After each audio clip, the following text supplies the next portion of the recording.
C'est la même Cour des comptes quand on doit faire une loi de règlement qui engage une procédure de certification des comptes en tant que juge des comptes et juge des comptables publics pour dire à l'Assemblée nationale que les documents comptables qui m'ont été remis sont conformes, sont bons, sont sincères et que vous pouvez procéder au vote pour adopter la loi de règlement. Donc, il est évident que la même Cour des comptes hier a pris des actes pour dire que les chiffres sont bons. C'est la même Cour des comptes aujourd'hui qui semble dire, dans une contradiction qui a été relevée par Pape Malick Ndour, qu'il y a de la chose à regarder dans les comptes qui ont été présents. Allez voir maintenant qui croit.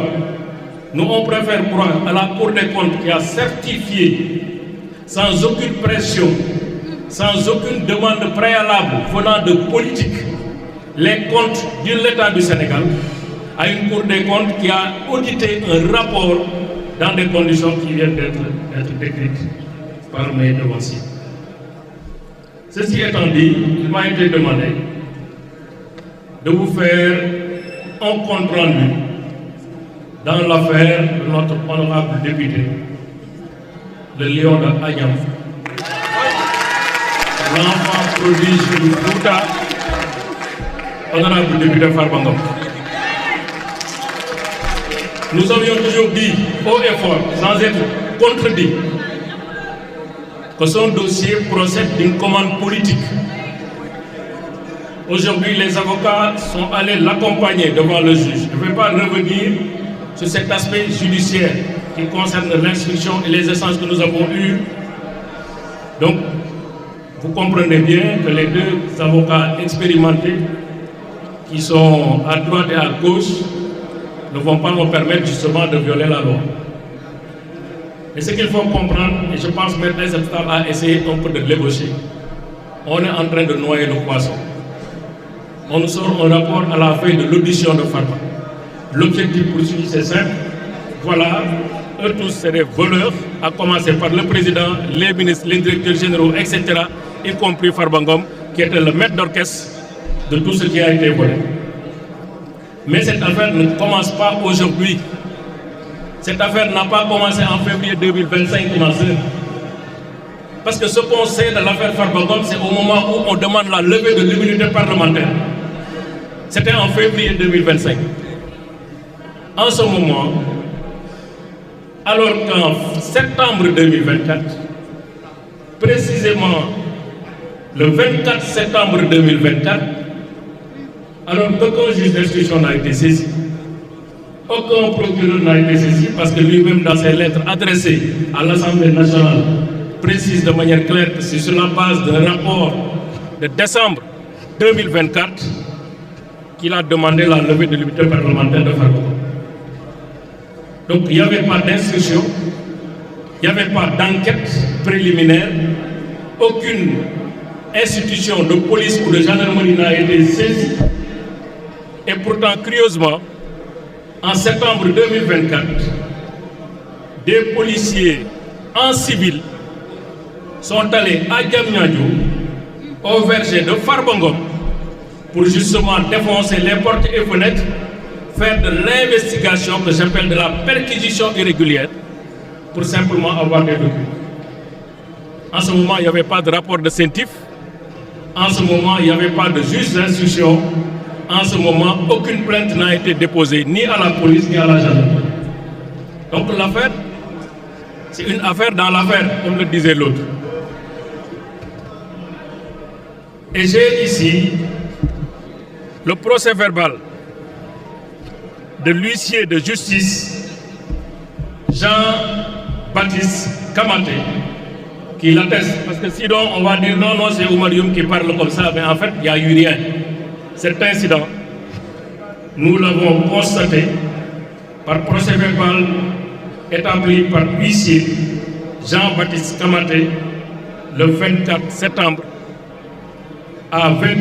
15 h le 24 septembre 2024.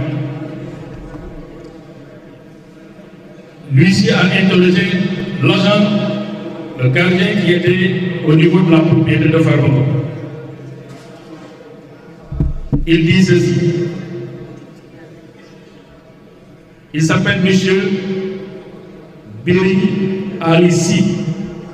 Il déclare, je le cite, vers 15 heures, des agents en civil, munis de leur carte professionnelle, sont entrés dans la maison, ont défoncé des portes et les fenêtres, fouillé des chambres et ils ont tout filmé. Le rapport, le procès verbal, il y a des photographies qui montrent les incidents. Farba Ngom avait déposé une plainte par le canal de ses conseils. À ce jour, personne n'est capable de nous dire qui avait envoyé ces agents de police en civil au domicile de Farba Ngom.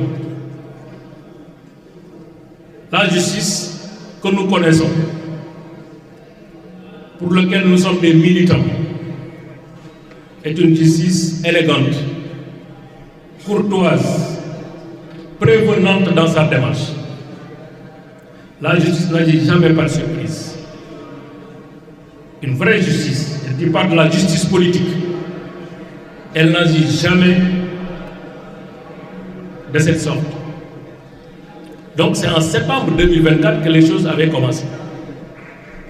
L'étape qui a suivi, c'était quelle étape? Farba Ngom engagé dans une bataille électorale à mobiliser sa région,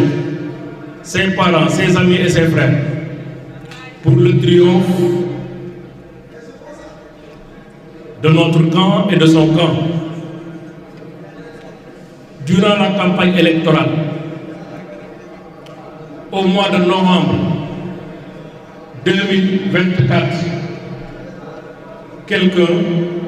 le Premier ministre, candidat, tête de liste de la coalition Pastef, est passé à Agnam. Certainement, il n'a pas vu ce qu'il avait l'habitude de voir durant sa promenade. Il n'a vu personne. Il n'a pas été accueilli. Il a été frustré par l'accueil qui lui a été réservé par Fouta. Il a dit de manière claire, audible, que Farba Ngom, qui est le patron politique de Matam, ça c'est ta dernière campagne. Et il a dit aussi que moi, en tant que Premier ministre, si je demande au ministre de la Justice, si je demande au ministre de l'Intérieur, jàppaleen diw, dañu ko war a jàpp parce que ministre yooyu nekkuñu ay professionnels. Ministre yooyu, ils n'agissent pas au nom de la République, ils agissent au nom et pour le compte d'un seul homme qui s'appelle Ousmane Sonko. loolu mooy dëgg. moo tax ñun boo yàgg nañu wax ne Farba Ngom cible Ousmane Sonko la te ciblé wul Farba Ngom noonu rek xam na diggante Farba Ngom ak président Macky Sall, xam na cofeel bi am ci seen diggante. soo mënul jot ci président Macky Sall da ngay jéem a xool lu koy metti jaar ci Farba Ngom bi nga xam ne boo ko laalee dafay mel ni laal nga man, boo ko laalee laal nga parti bi, laal nga APR, boo ko laalee laal nga Sénégal, boo ko laalee laal nga Fouta. bu ne xaaral ma jàpp Farba Ngom. yàgg nañu wax aussi, et ça on l'a dit haut et fort, que jusqu'au moment où l'Assemblée nationale procédait à la levée de l'immunité parlementaire de Farba Ngom, Farba Ngom lui-même ne savait pas qu'est-ce qu'on lui reprochait. L'Assemblée nationale elle-même qui a procédé à la levée de l'immunité parlementaire ne savait pas ce qu'on pouvait reprocher à Farba Ngom.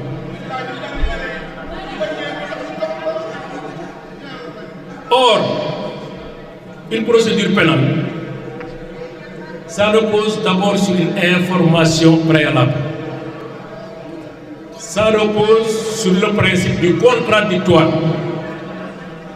Ça repose sur le respect des droits de la défense qui sont sacrés,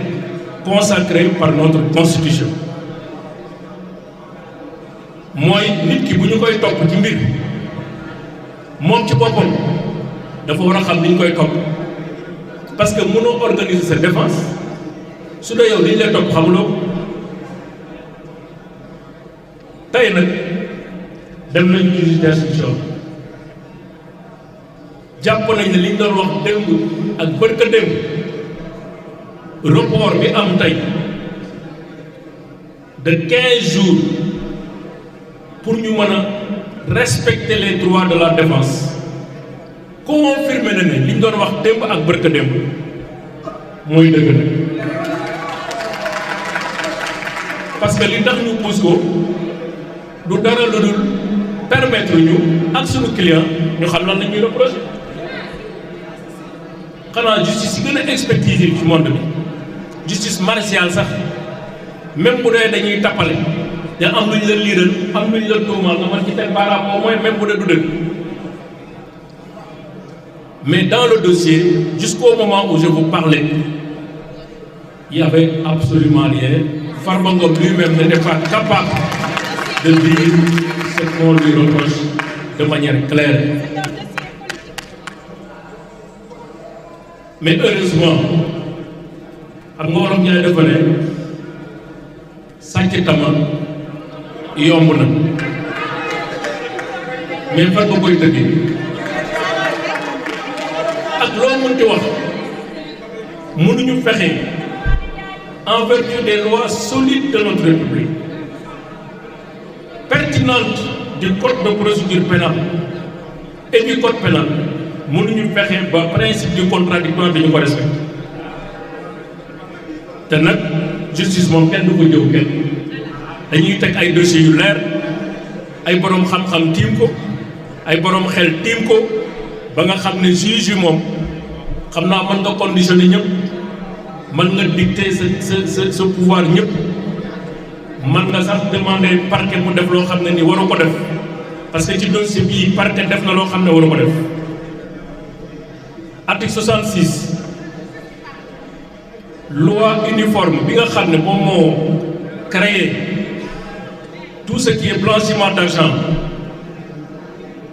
L'article 66 dit de manière claire que quand le procureur de la République est saisi d'un dossier, d'un rapport de la CENTIF, le procureur de la République doit immédiatement transmettre le dossier et saisir le juge d'instruction. Est-ce que fii loolu la def au lieu de saisir juge d'instruction parce que loi uniforme boobu mayu la nga def leneen immédiatement ñëpp ku jàngul France sax xam nga lan mooy immédiatement mooy boo koy jot li nga ci war a def te loolu dong nga ci war a def mooy saisir le juge d'instruction mais comme xam nañ ne dossier bu demee ci juge d'instruction juge boobu c'est un juge indépendant kenn mënu ko sanctionner kenn mënu ko wax lii ngay def par force bu demoon si moom balaa muy def lever immunité parlementaire wala mu koy demander dafay saisir soit par délégation judiciaire police wala gendarmerie ñu enquêtal ko ba pare parce que loolu mooy li yoon loolu mooy li yenu maanaam mais ñoom moom bëgg nañ gaawantu humilier Farba toroxal ko boole ko ci ndëpp bi nga xam moom la ñuy def ku yëngatu rek ñu ne la sàcc ku yëngatu ñu ne la yaa defoon lii ku yëngatu ñu ne la demal wuy ji police ak dikk loolu ñu bëggal def Farba mais nag yéene nekk borom na si fan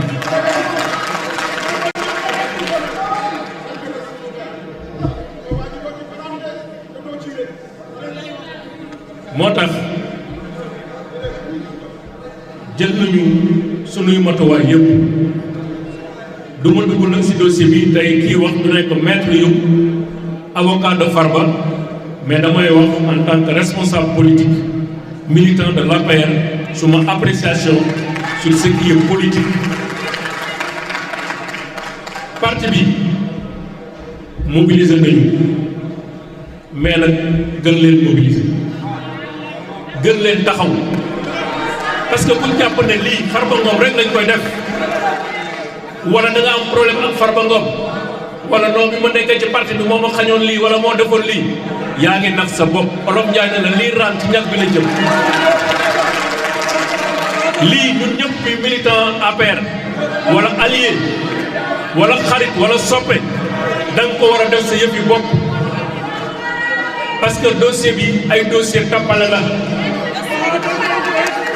dossier yàq der la dossier ji nit yàq suturaam yàq dara yàqal ko àddinaam loolu la ñu bëgg li leen koy wan mooy bu doon nit ñi wax yëpp dëgg la Farba Ngom dafa am xaalis yu bari 125 milliards la ñu wax yu jaar ci ay comptes parquet jël dossier bi instruction war a am mais lan moo nekkati place ci enquête fiscale ci ay société Farba Ngom li nga def ci enquête fiscale mun nañ ko def ci enquête instruction mais acharnement boobu commencé le 24 septembre 2024 acharnement boobu ba léegi ci la ñu nekk mooy acharnement procédural dañuy multiplier lépp pour que Farba Ngom ñu asphyxier ko ñu étouffer ko nangu ay oto tëj ay compte bancaire am ba nga xam dootul amati xaalis du mu am lu mu jënde loolu lañ bëgg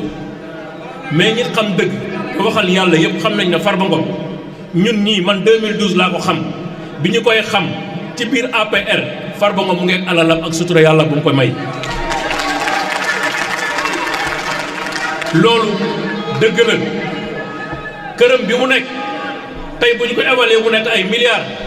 këram googu balaa ñun ñuy ñëw ci nguur gi am na ko fa la dëkkoon kon ñun li ñu bëgg mooy ñu xam ne suñu wareef ci taxaw coono Farba Ngom politiquement jàppale ko nekk bouclier aar ko def li ñu war a def ba ñëpp xam ne lii ñu ko bëgg a defal Sénégal ak goru Sénégal yi duñ ko accepté loolu mooy mission bi nga xam ne parti bi ak allié parti bi ak képp kuy ku bëgg président de la république bëgg Macky Sall moom nga war a taxawee tey nag rafetlu naa taxawaay bu baax a baax surtout de la jeunesse mais aussi des amis de Matam te la ñu taxaw may def un appel aux autorités policières et judiciaires juróomi xale yi ñu téye di leen yóbbu di leen jàpp garde à vue ci ñoo xam ne sàccuñu fennuñu saagawuñu sànniwuñu xeer dañu taxaw pour apporter leur soutien fraternel à Farba Ngom maa ngi ñaan ñooñu wax dëgg yàlla defuñu dara dañ leen bàyyi ñu ñibbi seen dëkk dañu convoqué woon seen frère tey wax dëgg yàlla bu ñu woo police nag da nga jóg say mbokk jóg ñu ñëw ñaanal la ñi mën la xool bët yërmande xool la bët yërmande surtout li ñuy tuumaal Farba Ngom te dara du ci dëgg wax dëgg yàlla dafa rëy blanchiment d'argent xam ngeen blanchiment de capitaux mooy maanaam dañoo jël xaalis ci compte public di ko weexal xam nga xaalis bu ñuul la ñuy weexal or ba léegi fi may wax kenn xamul kan moo dem ca compte trésorier jël fa xaalis di ko jox Farba Ngom kooku kan la moo tax wax dëgg yàlla blanchiment d'argent mënu fi am escroquerie mënu fi am leneen mënu fi am xam nga lan moo fi am Farba Ngom la ñu soxla politiquement bu ñu ko jàppee boo moytu sax mën nañu jàpp ay mbokkam boo moytu mën nañ jàpp rakkam wala magam boo moytu dinañ xool base bi ñan ñoo fa am doole war fa taxaw avant Farba Ngom ñu boole leen ñoom ñëpp dugal leen ci kaso bi waaye nag pexe affaire u nit la waaye sunu borom moom pexe bu àgg